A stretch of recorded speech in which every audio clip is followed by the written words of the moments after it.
Bonjour peuple congolais, bonjour Banamboka. C'est encore moi, votre humble serviteur. Toye lelo juste pour notre beta de solo ya mboka lisusu. Tolakisa bino ndenge nini mboka ezotambola mabe, match eza mabe. Mutu akosa biso te, match na Congo eza mabe. Alliance oyo Tshilombo saleli biso na Hippolyte Kanambe. Bota la place mboka ezokende. Mboka ezokufa. Mboka eza kokende vers l'enterrement. Le Congo démocratique ezokufa mboka na biso mawa. Mais on a ba Congolais oyo baza na courage ya koloba que l'opposition a gagné. Le pays va bien. L'état de droit est là. Vous savez la banane théâtre. Vous croyez que Joseph Kabila il est en train de dormir? Joseph Kabila ne dort pas. Écoutez, Joseph Kabila ne travaille pas pour ce mandat ici. Joseph Kabila ne travaille pas afin que Tshisekedi réussisse dans ce mandat ici. Joseph Kabila va faire tout à ce que Tshilombo puisse échouer. Joseph Kabila ne dort pas, il est en train de 2023.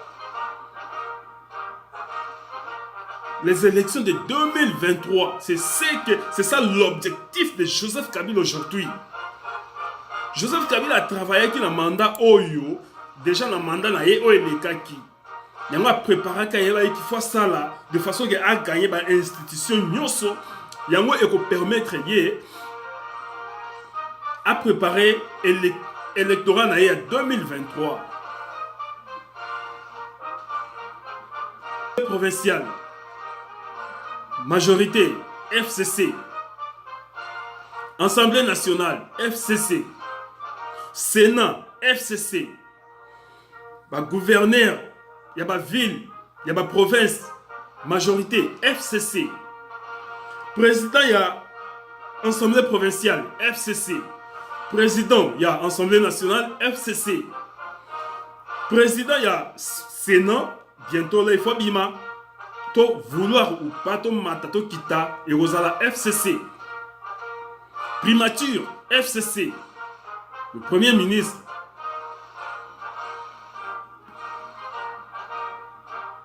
Toké la sécurité générale, chef d'état-major Abimi Moutouya FCC Lissoussou.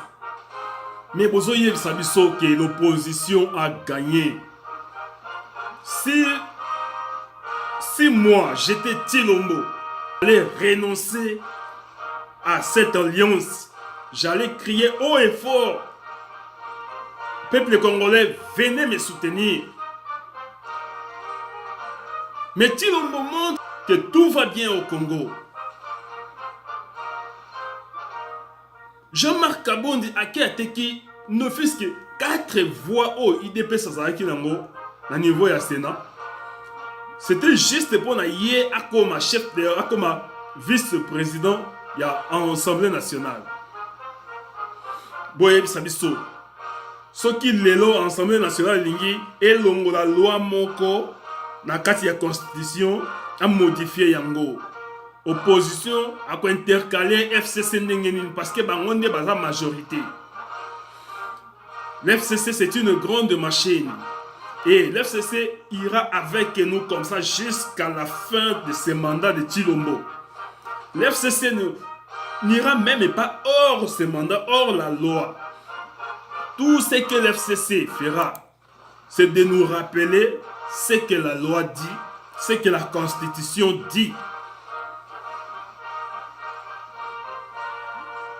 FCC obimana biso musikate. A côté kala na biso na ligne la loi dit, la Constitution dit. Alors nous allons voir celui qui crie que c'est lui l'homme de l'état de droit a violé la Constitution, a violé la loi.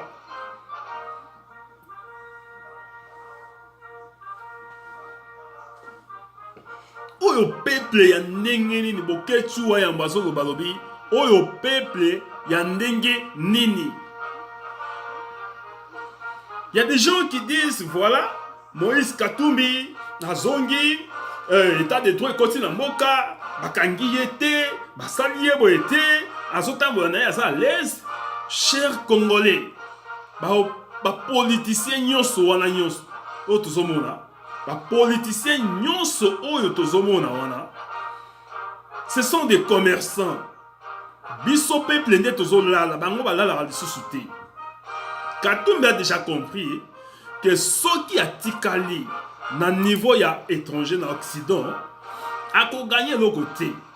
Donc, mu oyaza nango na caisse na ye, a toujours ko dépenser.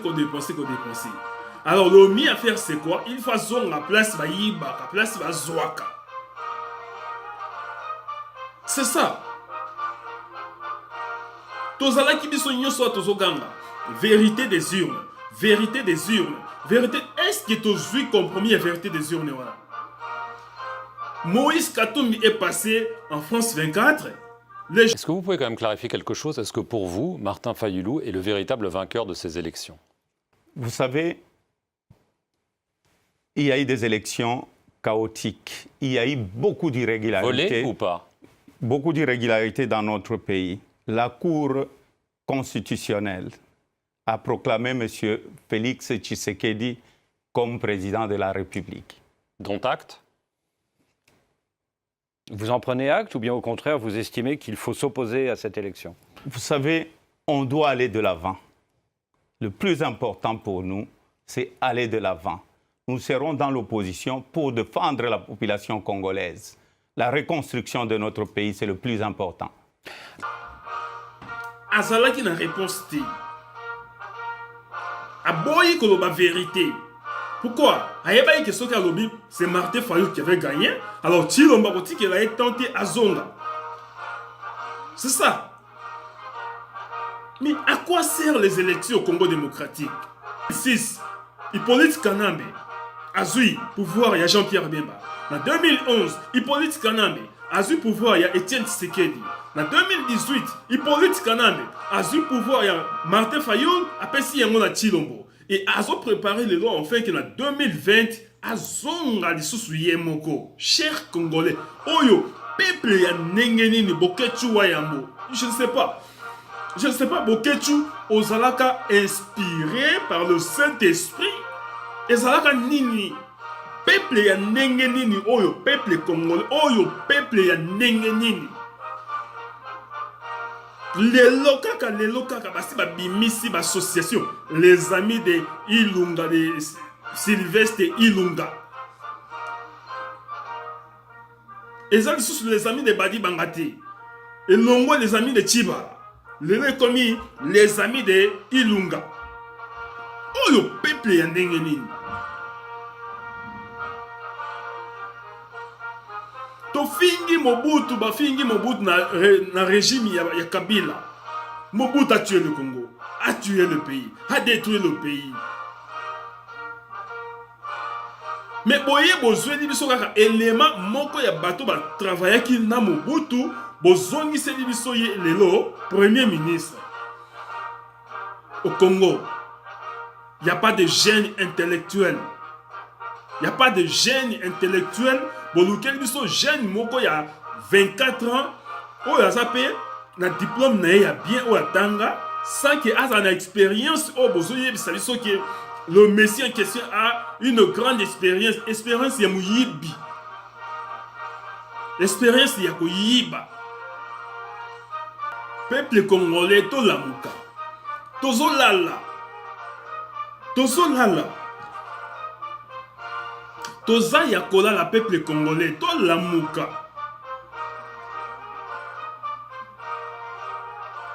Tshilombo so salaire na elelo. Ba ministre ne baso so salaire na bango. Mais ça ka peuple congolais ndé, petit peuple ndé, il faut azela patienter. Batu wana nyonso biso to mona neti ba leader. Ba lingi Congo te. Balingi bolamu ya Congo te, mais balingi richesse ya Congo. Prenons l'exemple de Mukuna. Mukuna salaki awa ami ya Kabila. Mukuna, c'est lui qui défendait Joseph Kabila sans qu'il y ait bombama. C'est lui qui disait ici, toute autorité vient de Dieu. Mais, Hippolyte Kanamba, Akzamu Pandi Mouké, Lelo, Mukuna komi, père spirituel ya Chilombo. Donc, Batouana, Baza Batumoko, je ne sais pas. Peuple Yandengenini. Et peuple congolais zomo na Batouana. Et zomo na Batouana. Bozo ça les l'autre côté. Peuple congolais to la muka. Totika ba sentiment ya pamba pamba. Moka wana eza ya biso. Toza na ba minéraux na ba richesse ebele. Ou soki tozui gouvernement moko responsable. Vraiment une année, 2 ans ezebele. Tokomona comment makambo est démarré. Mais même ceux qui Tshilombo bonne volonté ni peuple congolais, il ne saura jamais travailler à cause de la présence de Hippolyte Kanambe. Et tout la moukana pongi otozolala. 2023 est musikate. 2023 c'est déjà après-demain. Donc Hippolyte Kanambe, comme je l'ai dit au début de l'émission, Aza ko travailler pour 2023. Et pour moni ba fonction nyoso Hippolyte Kanambe azuna FCC et en des garantir bango victoire na bango ya 2023. En tout cas, ceux qui to continuera à kolala, to komona que na 2023 Hippolyte Kanambe a kozonga la pouvoir. To lingi ceux qui état de Troyes ya solo hier, to lingi bakangela biso Hippolyte Kanambe wala nanu. Botika osala biso ba théâtre ya ba Basile na banani wana bakangi Mende et Mende place que to yebite baso ba état de droit. Basile mutakangisa ki Mende, ce n'est pas de droit o ekangisa ki Mende non. C'est Basile qui a fait arrêter Mende. Botika kosakana ba Congolais. Merci na aux 8 ans Rolanda biso émission na biso ya ngoyo soit temps ya ko s'abonner toza na émission oyo pona ko caresser mutu moko te soki 5 personnes barobanda kolanda programme oyo ya Sauvons le Congo. Oui, to préféré bango que tozala na 70 000 personnes oyo balandaka biso mais ba changeaka te. Objectif na biso na émission eza to benda attention ya ba Congolais, to lakisa ba Congolais que Congo eza mboka ya mokiete. Il faut to telema en fait to benga na batu nyos o bazawana. Batu o moni wana balingi Congo te, balingi ba Congolais te, mais balingi bazala na Congo pour na ba continuer la souffrance ya peuple congolais. Donc tozawana à chaque fois que programme moko za to koye pa na nyombo na koye sabino. Merci. Zoaton ya ko s'abonner, zoaton ya ko partager émission oyo na ndeko congolais ya conscience, congolais ya djaleloté, congolais o asala musala o azo kanisa ke Congolo bi ezala bien. Zoa émission o partager na ndeko wana, on fait total makambo ndenge ezotambola. Que Dieu bénisse notre pays, la République démocratique du Congo. Merci beaucoup.